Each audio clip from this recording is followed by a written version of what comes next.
Le plaisir, il est immense pour vous retrouver pour parler sport sur notre chaîne SOS Docteur TV avec deux grandes thématiques qui nous rassemblent en ce jour. Nous parlons d'abord de la DLO NATO avec la 10e journée, avec une particularité, une journée pauvre en but.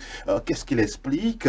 On aura en tout cas le temps de décrypter justement cette 10e journée dans la première partie de l'émission. La seconde évoque bien sûr l'actualité liée à la Coupe d'Afrique des Nations qui se déroule toujours au Maroc, avec déjà les duels des demi-finales que l'on connaît. Il y a bien sûr Sénégal-Égypte, puis Maroc-Nigeria à décrypter dans cette émission. Et puis, oui, cette annonce qui fait polémique un peu partout. La CAF qui a décidé de changer la périodicité de la CAN à partir de 2028. Ça serait 4 ans désormais qu'on disputera la CAN pour ou contre. Oui, nos consultants et journalistes en tout cas vont débattre là-dessus dans les minutes à venir. Voilà pour nos menus. Tout de suite, l'actu nationale.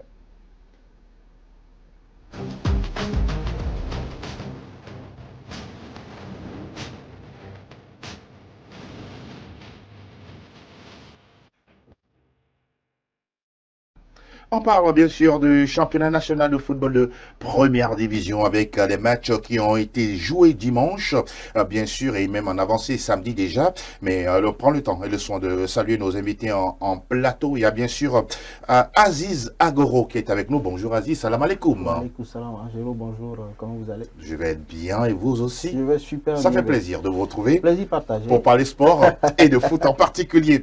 Il est également là, David Olouni, qui nous accompagne tous les lundis et samedis. Bonjour David. Bonjour Angelo et bonjour à tous les téléspectateurs qui le suivent actuellement. Comment vous sentez-vous aujourd'hui? Très bien. Très bien. Et de votre côté? Ça va aussi, merci beaucoup. Messieurs, on va s'intéresser à la première actu dans cette émission.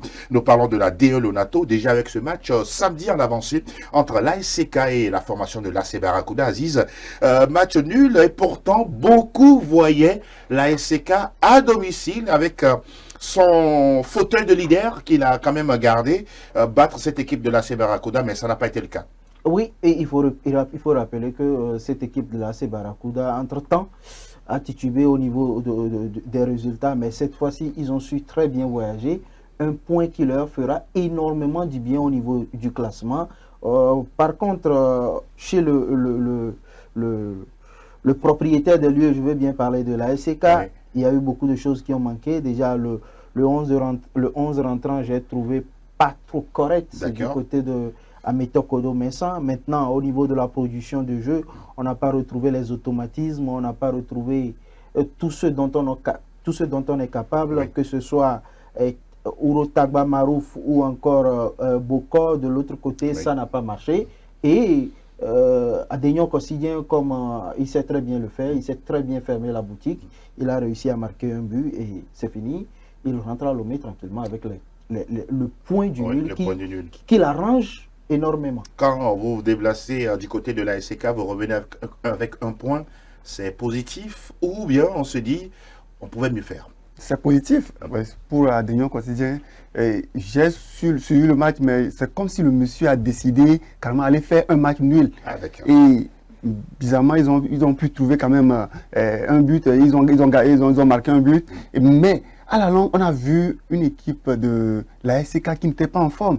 On voyait Asia Malé qui faisait des contrôles pas possibles, dont on n'est pas habitué. Il gâtait tous les jeux. Il n'y avait pas quelqu'un qui pouvait prendre le jeu en place et pouvoir distribuer la balle convenablement au milieu du terrain côté ASK. De l'autre côté, il faisait que dégager en catastrophe. Il n'y avait pas ce jeu-là qu'on devait poser pour que le public soit satisfait. À la fin, on a vu Barracuda qui est revenu à Lomé avec un match nul. Oui. C'est très bien. Et aujourd'hui, on pense que c'est l'idéal. Angelo, si tu permets, et comme le dit David, normalement, c'est l'AC Barracuda qui devait imprimer l'intensité du jeu. Pourquoi vous dites ça? Parce qu'on a de très bons joueurs au milieu de terrain. On a Jules Aziamale, on a Amekoudi, qui sont de très bons manieurs de ballon. Si c'est qu'ils avaient eu cette présence d'esprit-là, ils avaient eu ce sang-froid dont on leur connaît de poser le ballon et de pouvoir circuler, on aurait remarqué que l'adversaire en face va vouloir faire peut-être la même chose. Ils se sont mal réveillés? Est-ce qu'ils se sont mal réveillés? La tactique en face les a mis en difficulté Je ne pense pas. Je ne pense pas. Je crois qu'il y a un petit problème au niveau de l'ASK. Oui, franchement. Le dispositif, c'est-à-dire comment placer les joueurs sur le terrain. Là, vous doit être l'entraîneur. Oui, il y a des joueurs qui sont plus à l'aise. Jules Aziamale est plus à l'aise dans un rôle de meneur de jeu. Électron libre et tout ce qui va avec. Maintenant, quand vous le forcez maintenant à jouer à un poste auquel il n'est pas habitué, et vous le forcez à faire des efforts qui n'est pas dans habitué à faire, normale. Il faut avoir les mots justes pour le lui dire. D'accord. Sinon, il ne va pas se retrouver, c'est ce qui est arrivé la dernière. Vous l'avez vu griller dans le match, ce Jules Aziamale, dans cette formation de l'ASK qui a justement perdu d'un point, oui, face à l'AC Barracuda. On rappelle que les deux formations ont envie de titre, oui, c'est ce que ça se dit dans les différents états-majors. L'AC Barracuda qui veut aller gagner le championnat cette saison. On attend de voir la suite du parcours du poisson carnivore. Mais si on continue notre décryptage pour parler d'un autre club de la COSA, il s'agit d'Asco, qui a perdu d'un point face à l'AS Bina. On parlait la dernière fois de ce duel des extrêmes, Asco qui était au top niveau, l'AS Bina avec Théophile Bola pour sa première. On pourra dire qu'une première réussie pour Bola devant Asco de Kara. Bien réussi, même si on peut le dire ainsi, parce que Théophile Bola a pu au moins mettre en place une tactique qui a permis à son équipe de développer un football chatoyant comme ils le font d'habitude. Mais devant eux, une équipe d'Asco qui tergiversait sur le terrain, on ne comprenait pas le problème réel. On a vu une équipe de AS Bina qui a essayé quand même d'aller faire peur à cette équipe d'Asco. Mais ils ont encaissé un but et ils ont essayé de colmater les brèches jusqu'à la pause. Et après maintenant, on a vu une équipe qui est revenue plus requinquée et ils ont attaqué sérieusement Asco. Asco a failli perdre le match. Asco a été dominé dans les dernières minutes sérieusement. Mais malheureusement, ils ont égalisé le but, ils sont partis avec un point. Et c'est un point, ça le donne maintenant 4 points. C'est déjà grand. C'est déjà bon. Alors, du côté d'Asco, on a ouvert le score à partir de la 13e minute par Kodjo Nutchoulé. Et à la 53e, la même équipe d'Asco encaisse. Et à la fin, c'est un but partout. Une mauvaise opération? Très mauvaise opération pour les jaunes et noirs. Parce que je crois qu'il y a eu un complexe de supériorité sur cette équipe de l'AS Bina. Parce qu'on s'est dit que c'est le distributeur automatique des points. Quel que soit ce qui va arriver, on va prendre les 3 points. Sans oublier. C'est ce que vous voyez. Oui, c'est ce que moi j'ai vu. Sans oublier qu'il y a un renouveau au niveau du staff technique de ce club. Et eux aussi, ils ont envie de marquer leur territoire. Ils ont envie qu'on dise qu'on est venu, on a changé quelque chose. Donc du coup, Théophile Bola, il a trouvé la bonne formule, il a trouvé la meilleure tactique de jeu pour aller chercher les Condona dans leur entre là-bas à Kara, même si les deux jouent sur le même stade. Exactement. Franchement, c'est des points perdus. À ce niveau de la compétition, ce n'est plus possible pour des équipes comme l'Asco de Kara de laisser passer ces genres de points. Parce qu'on risque de regretter plus tard. Il y a de grands matchs qui arrivent, il y a des duels qui arrivent, il y a des derbys qui arrivent. Donc, il faut qu'on commence par récolter les petits points, si je peux le dire ainsi, avant d'affronter en quelque sorte les gros de ce championnat. Vous êtes déçu par la prestation d'Asco sur ce match-là? Je suis déçu par la prestation d'Asco sur ce match parce que il y a eu un discours de Lambert Amani qui entre-temps a dit que les pelouses n'étaient pas bonnes. Au moins, il a la chance de jouer sur une pelouse sur laquelle il s'est entraîné une fois. Il connaît mieux l'état de cette pelouse-là. Et si sur cette pelouse-là, il n'arrive pas à développer, il n'arrive pas à prendre des points, je crois que c'est pas bien pour lui. Maintenant, on peut le considérer comme un faux pas. Donc, la prochaine fois, il va falloir tout de suite se ressaisir et se remettre en marche. Et c'est l'AS Bina, en tout cas, comme vous le dites si bien, messieurs, qui s'en sort avec un point qui fait du bien. Bien sûr, à l'équipe de Théophile Bola, c'est le nouvel entraîneur qui a pris la succession d'un certain Bonfo à Rimiao du côté de l'AS Bina. On continue toujours notre décryptage. Cette fois-ci, on va aller du côté d'Anero où ce match-là entre Bolouissou et Gomido. Et curieusement, comme toujours, Gomido est beaucoup plus à l'aise en dehors de ses bases. La preuve, ils ont gagné 1-0 à Anero. Non, c'est un match nul, 1-1. 1-0 1-0, oui, 1-0 plutôt. Oui. Anero, Gomido, j'ai suivi le match hier, mais c'était en partie, donc j'étais parti vite fait. Donc, quand Gomido gagnait encore. Hier, on a vu des joueurs de Gomido qui étaient plus requinqués. On dirait qu'il y a un discours qui est passé, mais on savait pertinemment que Gomido à domicile c'était difficile, mais à l'extérieur il développe un jeu, un football un peu attrayant et puis tout est calme. Et la plupart de leurs victoires, c'est à l'extérieur. Hier, on a vu une équipe de Bolesou méconnaissable. Des joueurs, on dirait, ils sont tellement fatigués qu'ils n'ont même plus envie de faire des sprints. On a vu une équipe de Gomido qui, avec le dorsal 10, Essenam, que j'ai beaucoup apprécié hier, qui avait bousculé cette équipe. Il a tellement emmerdé cette défense de Bolesou hier que tout le monde, on était tous d'accord. C'est ainsi qu'il faut jouer. Il était volontaire dans l'effort, il revenait pour défendre, des trucs comme ça. De l'autre côté, quand la balle quitte la défense pour l'attaque, c'est fini, l'équipe est divisée en deux. Attention, ce qui a permis à cette équipe de Gomido hier de marquer un but, et après ils ont fermé boutique et c'était le score. Cette équipe de Bolesou que vous connaissez très bien, vous avez l'habitude d'aller regarder des matchs du côté du stade Anané Chardé qui perd à domicile face à une équipe de Gomido. On le disait tantôt, chaque fois qu'elle sort, on a l'impression qu'il y a une pression en moins et visiblement ça joue mieux. Et il y a un résultat positif à la fin. Effectivement, il y a une pression en moins. Et il faut rappeler également que cette équipe de Gomido sort d'une défaite. Oui, à domicile face à l'Entente. L'Entente, un but à 0. Oui. Maintenant, face à cette équipe de Bolesou que je ne reconnais pas du tout. Pourtant, on a changé un entraîneur. On a changé un entraîneur. Et pour avoir suivi beaucoup de matchs de cette équipe-là, Bolesou a un effectif capable d'aller chercher des victoires comme des équipes contre ASCO, AICK, OTA. Mais on ne sait pas véritablement qu'est-ce qui se passe. J'ai envie de dire que le problème de Bolesou se trouve ailleurs. Sur le plan spirituel?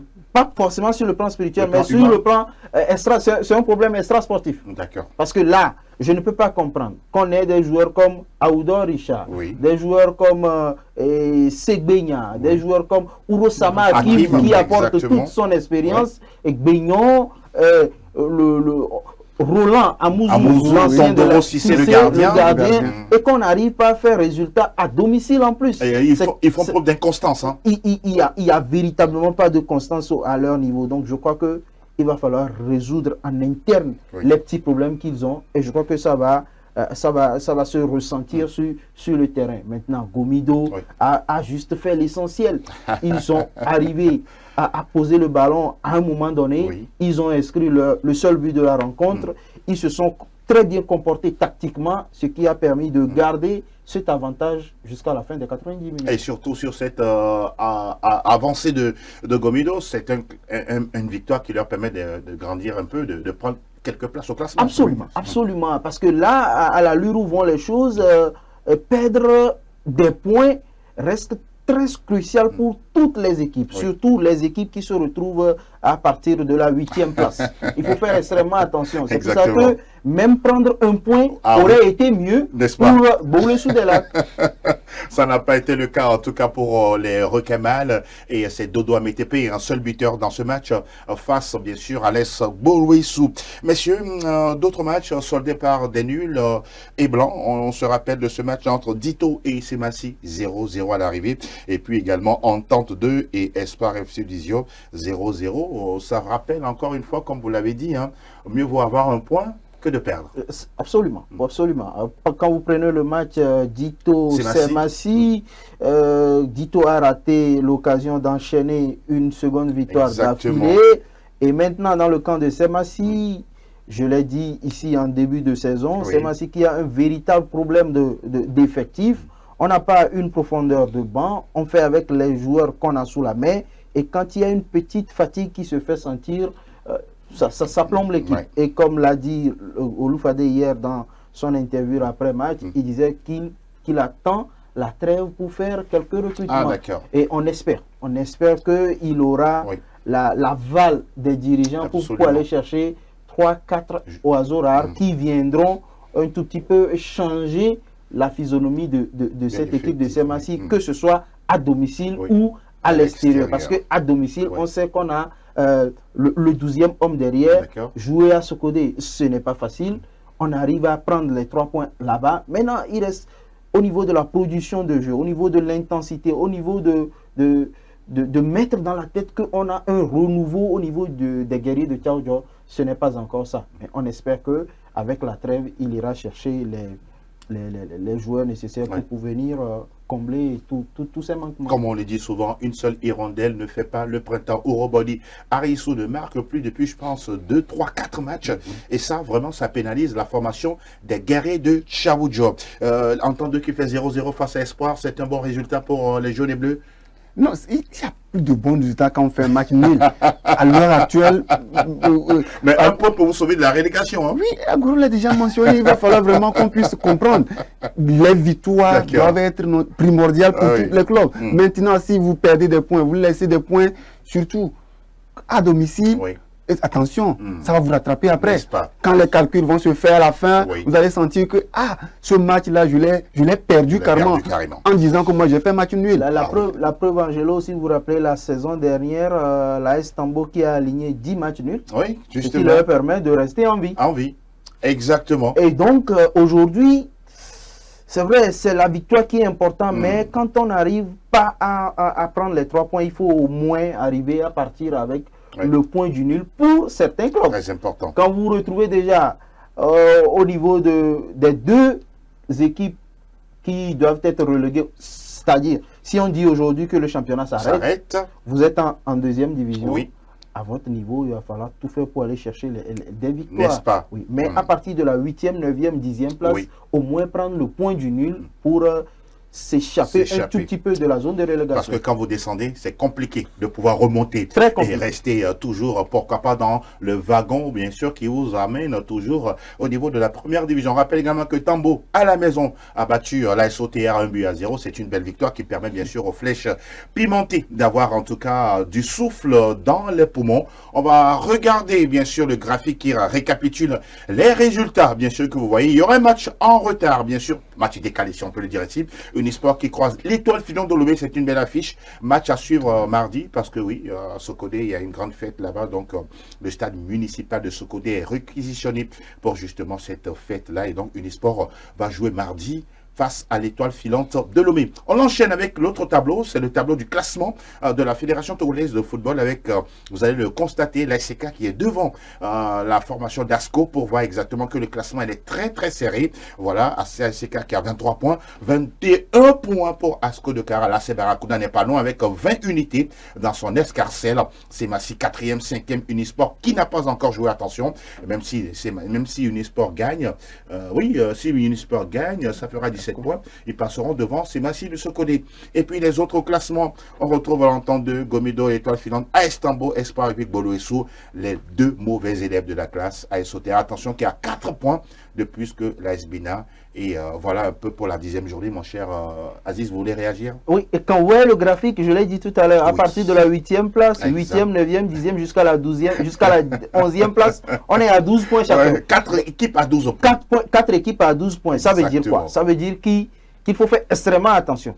Il faut chercher à gagner des matchs et espérer les comptes performances des poursuivants directs. Et entre-temps, il faut rappeler également que l'AS OTR et l'AS Bina sont en train de se relever petit à petit. Tout doucement, oui. Tout doucement, mais il faut faire extrêmement attention. Rien n'est gagné d'avance dans ce classement.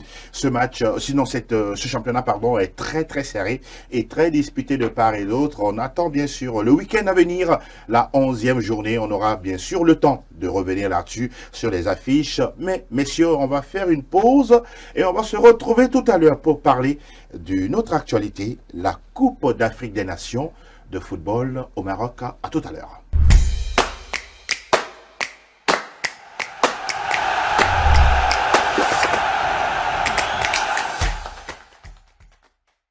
La CAN dans le royaume chérifien, on en parle, messieurs, et on va encore une fois repartir du côté de la régie pour le jingle, et derrière, on fait le décryptage. À tout de suite. Cannes, on en parle, messieurs. J'espère que vous suivez en tout cas les matchs, hein, et surtout les tout derniers, pour parler des plus récents, bien sûr, des quarts de finale. On va d'abord s'intéresser à ce match-là que nous avons tous, en tout cas, apprécié. Ça dépend de quel côté on se retrouve. Le Nigeria qui a, en tout cas, maîtrisé l'Algérie pour se qualifier pour les demi-finales de la compétition, Aziz. On a vu une équipe d'abord, comment vous avez vu cette équipe du Nigeria face à l'Algérie dans ce match de quart de finale? Une équipe du Nigeria qui était en démonstration de force, tout simplement. Que ce soit sur le plan technique, tactique, athlétique et physique, on a bouffé cette équipe de l'Algérie. Et je suis plus ou moins content parce que il y a de cela quelques années, c'est difficile pour les équipes de l'Afrique subsaharienne de jouer contre les équipes du Maghreb. Parce que dans le Maghreb, c'est plus une question de concentration et ça joue de façon tactique à leur niveau. Mais aujourd'hui, le football a tellement évolué en Afrique, dans tous les pays, que on arrive, ça dit que le Nigeria arrive à battre l'Algérie sans pression. Sans pression. 2-0, un match dominé de bout en bout. Le score aurait pu être lourd. Hein. Absolument, absolument. Il y a été quelques ratés.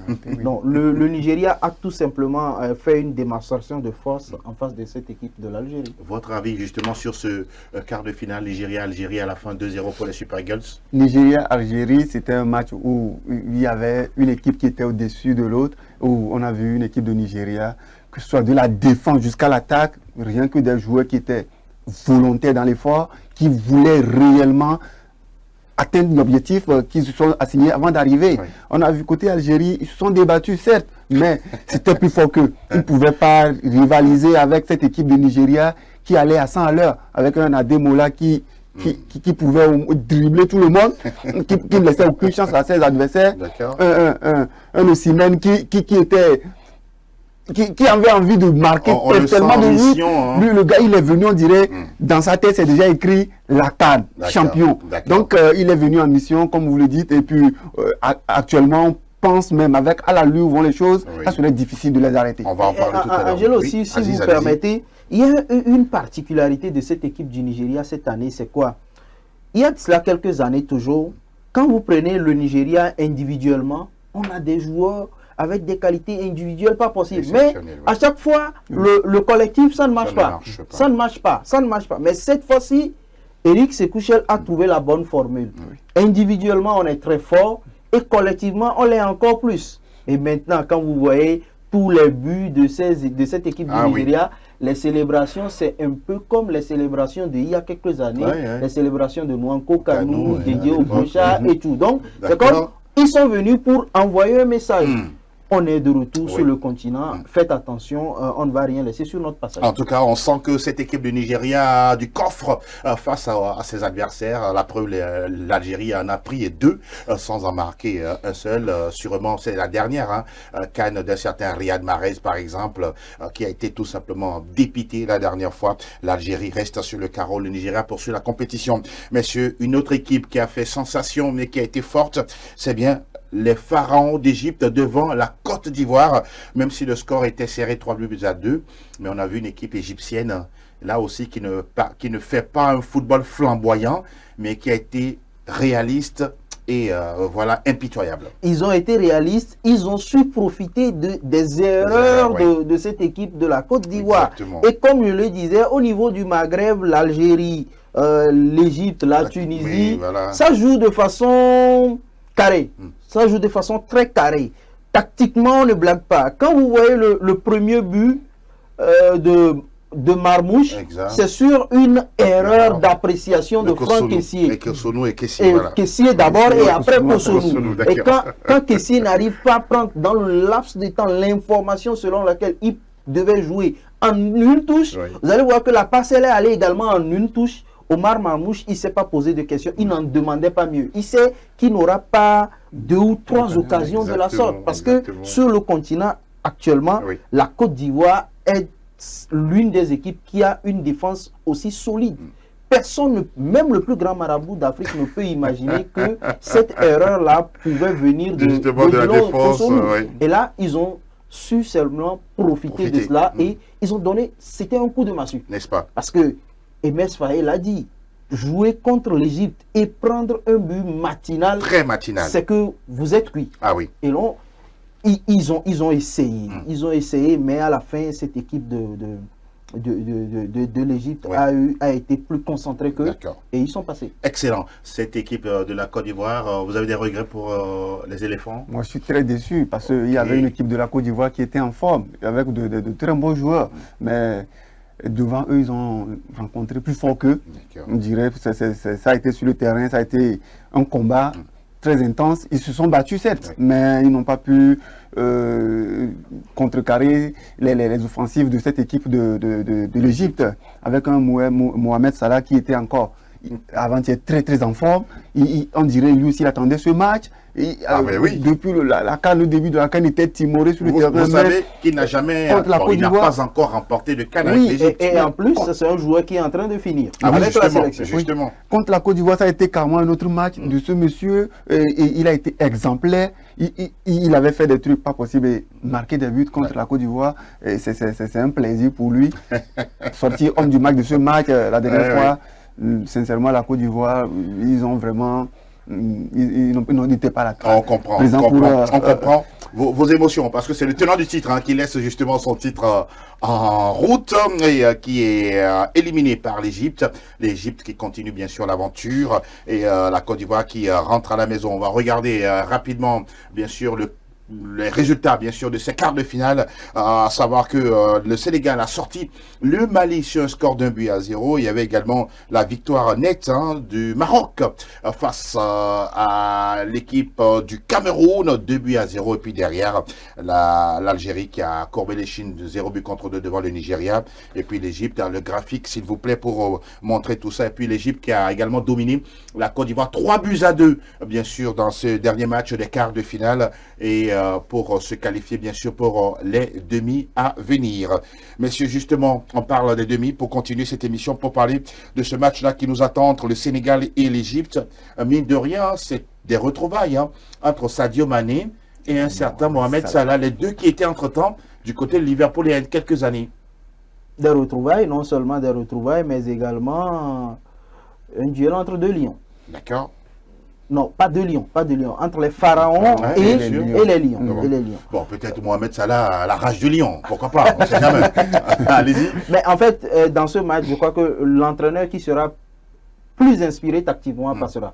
D'accord. Parce que là, on n'a pas vu une équipe du Sénégal, jusqu'à présent, on n'a pas encore vu une équipe du Sénégal vraiment dominateur. D'accord. Surtout face à cette équipe du Mali, on a pensé qu'il devait normalement broyer, sinon marcher sur cette équipe-là, mais ils ont un peu peiné, marqué ce but-là, 1-0, n'eût été cette attaque du Mali qui a vendangé également beaucoup d'occasions, on pourrait peut-être aller au tir au but, et en face, on a une équipe de l'Égypte qui est très forte tactiquement. D'accord. Tactiquement, rien à faire. Vous avez du mal à les départager pour un billet pour la finale? C'est pour ça que je dis que l'entrée ici, dans ce match, tout se jouera au niveau des staffs techniques des deux équipes. L'entraîneur qui sera le plus inspiré va continuer la compétition. David, votre interprétation sur cette demi-finale prévue mercredi entre le Sénégal et l'Égypte? J'ai peur que le Sénégal n'y arrive pas parce que tactiquement, ce que j'ai vu la dernière fois contre la Côte d'Ivoire, l'Égypte est une équipe impeccable et défensivement, ils sont très stricts sur la défense avec des joueurs qui évoluent chez eux, à la maison, mais très expérimentés, où ils sont très solides et ils ne laissent rien passer. On a vu une équipe du Sénégal qui prend beaucoup de cartons. Et attention, ça risque de les handicaper à un moment donné. Et face à cette équipe d'Égypte plutôt qui est constant, qui ne sait pas d'aller bousculer les gens comme il le faut, mais qui essaie de jouer la balle calmement, sans carton. Et puis, un Mohamed Salah qui est très en forme actuellement par rapport à Sadio Mané qui pour le moment est dans le bon et le mauvais, où on ne voit pas trop. Attention, ça serait très difficile que le Sénégal puisse passer. Angelo, vous savez, le football maghrébin est toujours difficile à cerner en fait. Même si aujourd'hui, au niveau de l'Afrique subsaharienne, on arrive à faire des efforts, on arrive à les regarder en face, c'est un peu difficile chez eux parce que ils arrivent à comprendre qu'à un certain niveau de la compétition, il n'est pas question de produire du jeu. Exactement. Il est question de saisir les opportunités que l'adversaire en face va vous offrir. Et envoyer le ballon.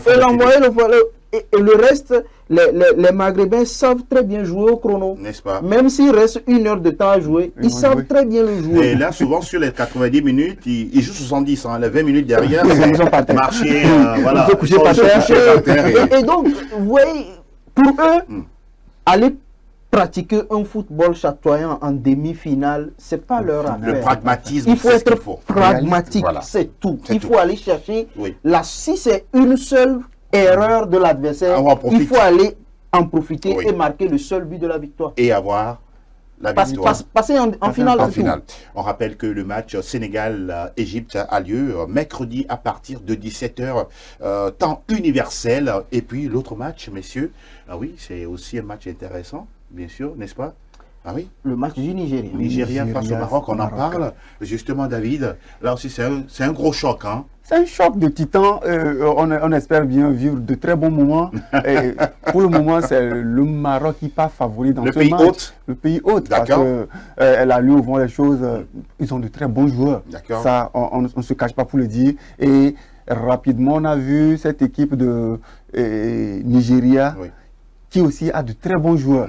Certes, Aziz l'a déjà souligné, c'est un pays maghrébien. Et attention, ils sont très stricts sur certaines phases de jeu où il n'y a pas d'erreur chez eux d'abord. Mais de l'autre côté, si vous essayez de commettre des erreurs, même si c'est insignifiant, ils peuvent le transformer en occasion de but. Ce qui va être un peu... On va demander à l'équipe de Nigeria d'être un peu plus rigoureuse. En tout cas, elle aussi, cette sélection est arrivée pour aller en finale, comme en Côte d'Ivoire, il y a 2 ans. C'est le match. Moi, j'attendais plutôt la finale Maroc-Nigeria. Ah, d'accord. Malheureusement, désolé. C'est en demi-finale. Désolé pour vous. Contrairement à ce que David dit, je trouve que cette équipe du Maroc n'a pas été trop séduisante. D'accord. Pas du tout. Surtout face au Cameroun la dernière fois. En seconde partie, on a vu une équipe du Maroc qui a laissé le jeu à cette jeune équipe. Est-ce que ça ne ressemble pas justement à ce que vous avez déroulé tout à l'heure? Ils sont dans leur élément. Oui, ils sont dans leur élément, mais ils n'ont pas su maîtriser le match comme il le fallait. D'accord.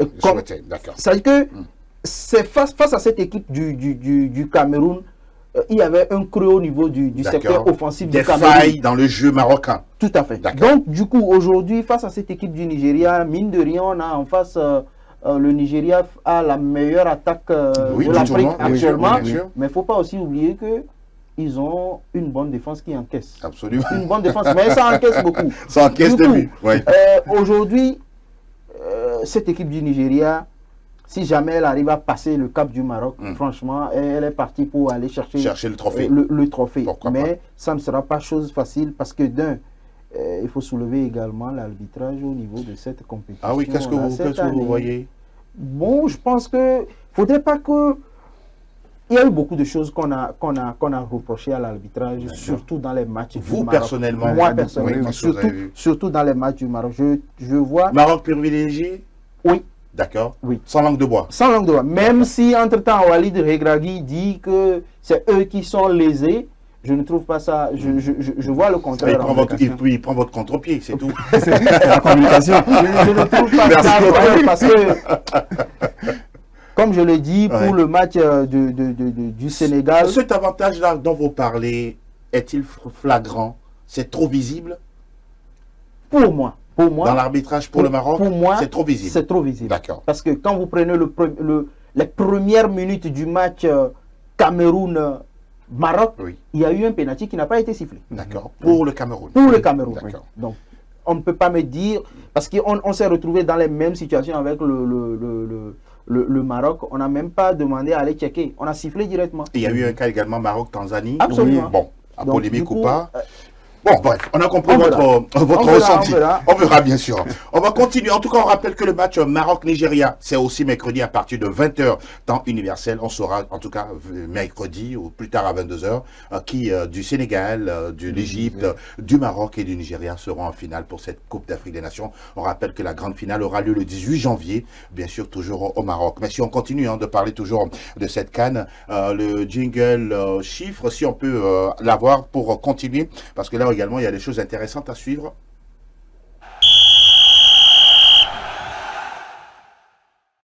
Pour parler chiffres et stats dans cette CAN, on est allé en tout cas dénicher quelques éléments pour parler de cette demi-finale dont on évoquait tout à l'heure le contenu. Il y a 4 entraîneurs, s'il vous plaît, notamment Eric Tchekouchel.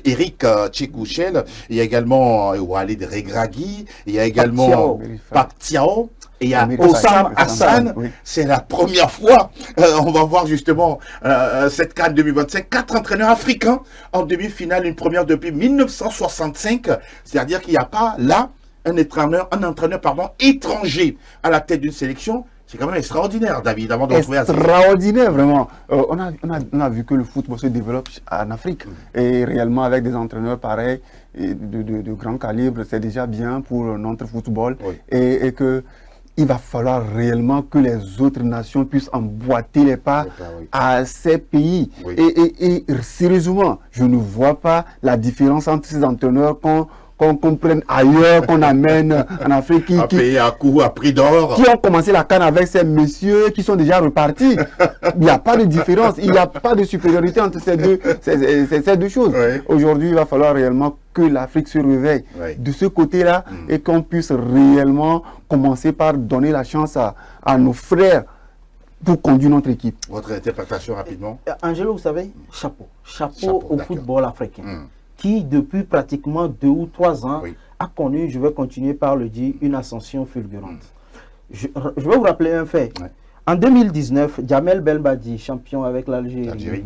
Après, ça a été le Sénégal avec Aliou Cissé. L'année dernière, c'était la Côte d'Ivoire avec Emers Faye. Et ce qui est sûr, cette année, on aura un champion d'Afrique avec un entraîneur africain. Ça veut dire beaucoup de choses. Ça veut dire que on se met au travail. Ça veut dire qu'on se met véritablement au travail. Et il faut donner les moyens à ces entraîneurs. Il ne faut pas faire de 2 poids 2 mesures avec les entraîneurs expatriés. Ça, on nous a prouvé qu'on peut compter sur des locaux qui sont sérieux et qui ont vraiment envie d'apporter une touche au football africain parce que je vous rappelle une petite anecdote de Eric Sekouchel qui dit que jusqu'à présent, depuis le commencement de sa carrière d'entraîneur de 2013 jusqu'à aujourd'hui, ça n'a pas été une question d'argent. N'est-ce pas? Beaucoup plus de patriotisme. Il y a un autre graphique pour voir le nombre de buts marqués sur ces quarts de finale. C'est pas aussi mauvais, en tout cas, comme stat sur les 4 rencontres disputées. 4 matchs, 10 buts marqués, s'il vous plaît. Et puis 7, bien sûr, sauvetages de la part de Djigui Diarra, le goal malien. Oui, ça vous fait sourire également. 2 passes décisives de Emam Achour, l'Égyptien, bien sûr, dans cette compétition. C'est tout simplement extraordinaire.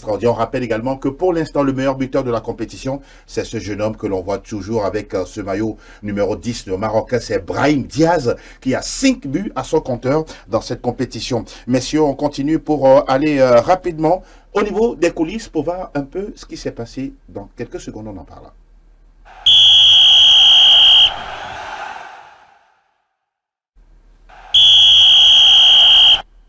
Pour les coulisses, on va s'intéresser à la joie, bien sûr, des Nigérians dans leur vestiaire après cette belle victoire face au Fennec d'Algérie, même si derrière on a vu des grabuges, des Algériens qui n'étaient pas forcément contents justement de l'issue du match. On regarde bien sûr la joie, la danse des Nigérians au niveau du vestiaire après justement cette victoire.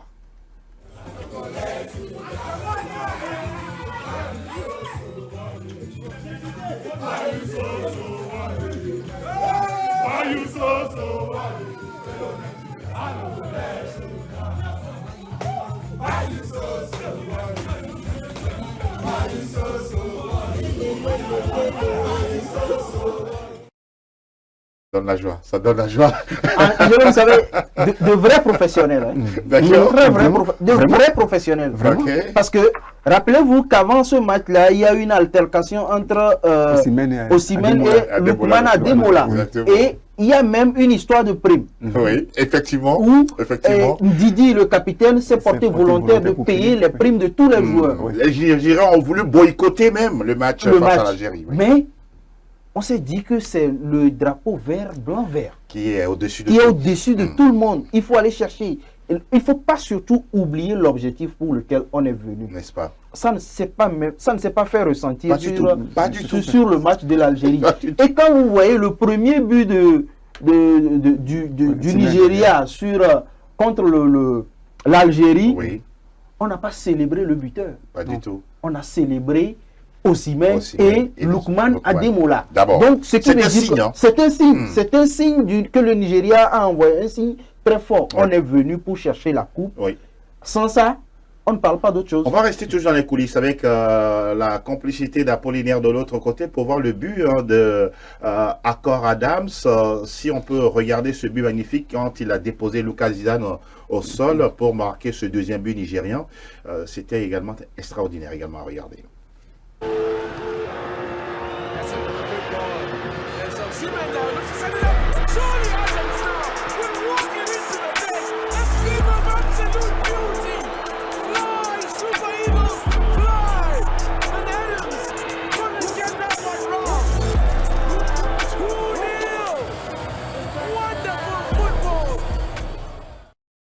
Tout le calme, d'accord. Et puis derrière, on a vu Lookman et Osimhen qui se faisaient signe de la main. Tout est là, tout est dit. On ne regardait même pas le buteur. On était concentré sur Osimhen et Lookman. On n'a pas célébré le buteur. Il est parti célébrer. Après, on est parti le retrouver. Parce que c'est une équipe, ça se voit, ça se sent. Et regardez, dans certains cas, Osimhen pouvait dire... Ah oui. Aller forcer, chercher à marquer lui-même le but. Il en a les capacités. Mais il a préféré, plus simple, il a remis la balle à Akor. Akor a conclu avec une sorte de but parfait. Extraordinaire. Et dans ce genre de match, Angelo, vous voyez, on nous rappelle que c'est les détails qui font la différence. Oui. Quand vous avez un Alex Iwobi, qui fait une passe millimétrée sans toucher. Il ne touche pas le ballon. À la perte de la balle de l'Algérie, la passe de l'extérieur du pied était tellement millimétrée que le défenseur algérien, regardez, vous voyez, de l'extérieur du pied, même avec un tacle, tu ne touches pas.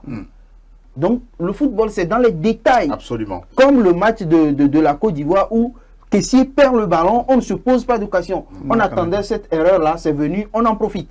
Vous voyez là, il faut avoir des qualités techniques bien au-delà de la moyenne pour pouvoir avoir ce genre de sang-froid et réussir ce geste. Il n'y a rien à dire. En tout cas, félicitations à Akor et bien sûr Osimhen pour cette magnifique passe, sans oublier également Alex Iwobi. On sent que vous aimez le joueur. Hein. On rappelle que c'est le cousin de Didier Okocha. Hein. Allez comprendre quelque chose. Messieurs, on va faire un petit débat sur la périodicité de la CAN. Oui, ça crée de la polémique, ça parle un peu partout. Et tout de suite, le jingle débat est derrière. On retrouve nos consultants pour le décryptage.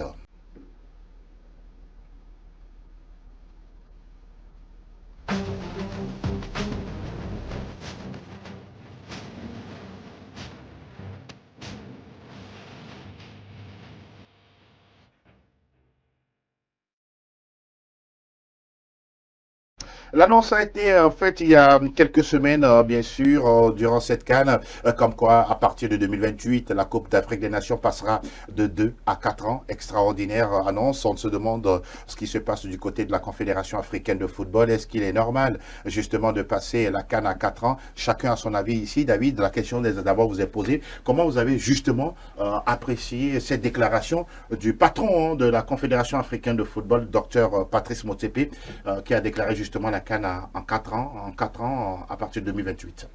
Sincèrement, moi, je ne sais pas quelle mouche l'a piqué pour mettre en place ce genre de décision. Attention, c'est très grave pour l'Afrique. C'est très, très grave. On ne peut pas se permettre de jouer 4 ans après. Non, ce n'est pas possible. D'abord, il faut voir comment, quand il y a une CAN dans un pays, comment le pays se développe.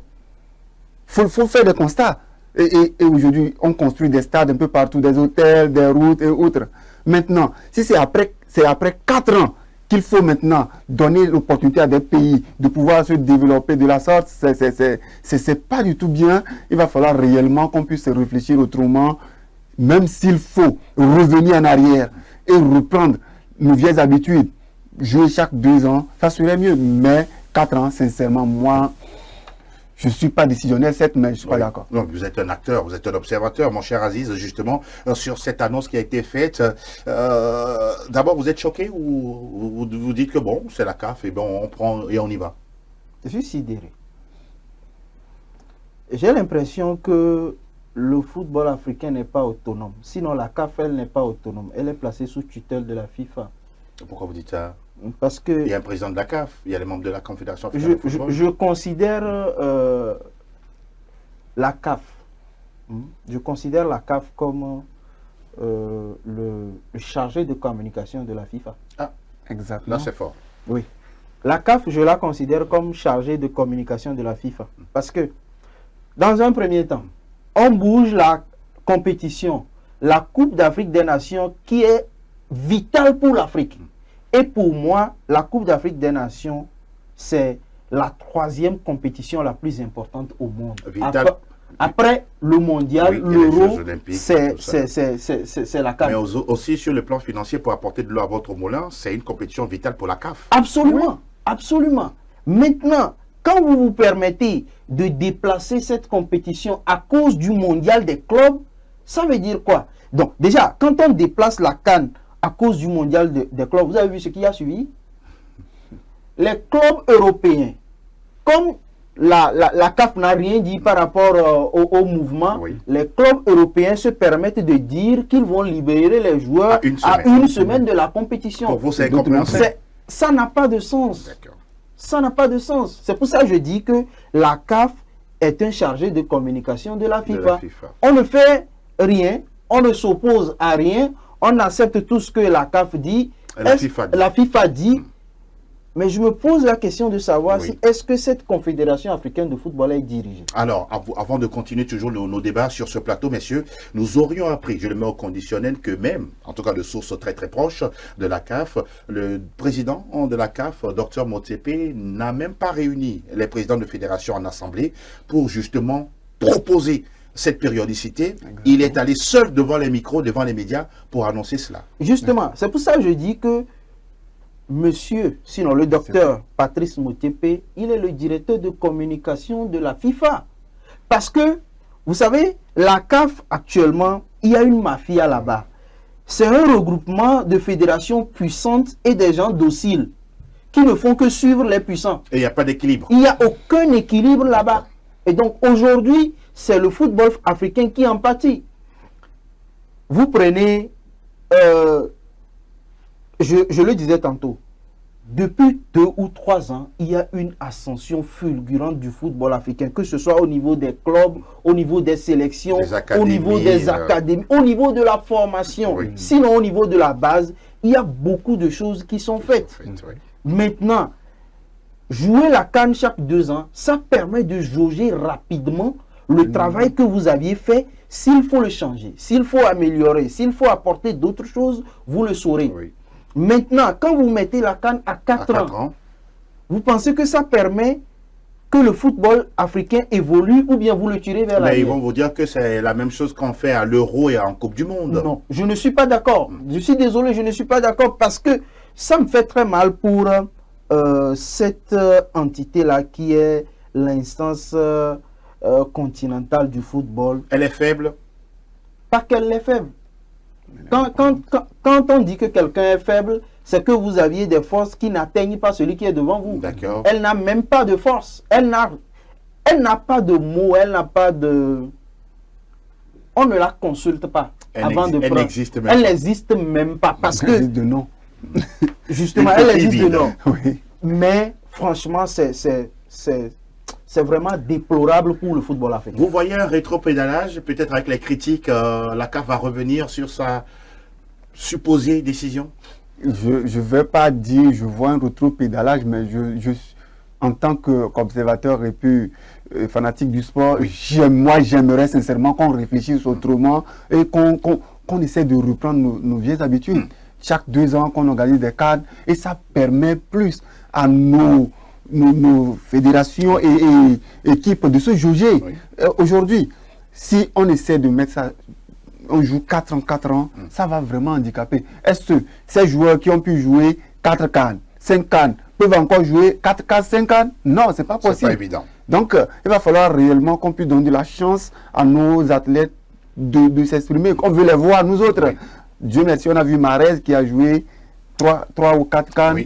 Aujourd'hui, il est satisfait. Il part libre et très heureux. Mais ce n'est pas le cas de tout le monde. Oui, attention. Maintenant, si on n'a pas l'opportunité de permettre à toutes ces fédérations-là de s'exprimer chaque 2 ans sur le continent, ça serait déplorable. Oui, un gros et ça ne va pas aider le football africain. On va regarder une déclaration de Claude-Marie François Leroy, qui a été ancien sélectionneur du Togo, qui a été très en courroux par rapport à cette décision. Il dit la CAN tous les 4 ans, c'est une bêtise affligeante.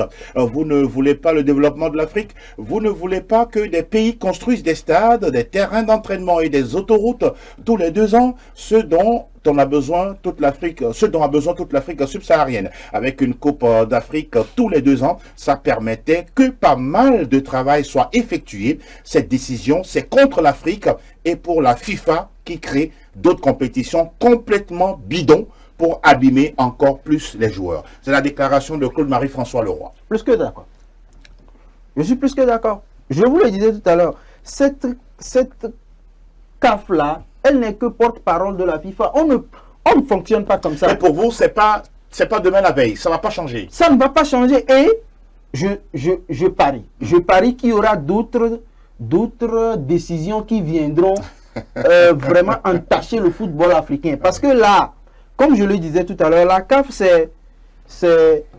la CAF est composée de fédérations vraiment puissantes et des gens qui sont des fédérations qui sont dociles. Quand vous voulez prendre, depuis la nuit des temps avec la CAF, c'est les équipes, les fédérations du Maghreb, de l'Afrique du Sud et certaines fédérations qui font la loi là-bas.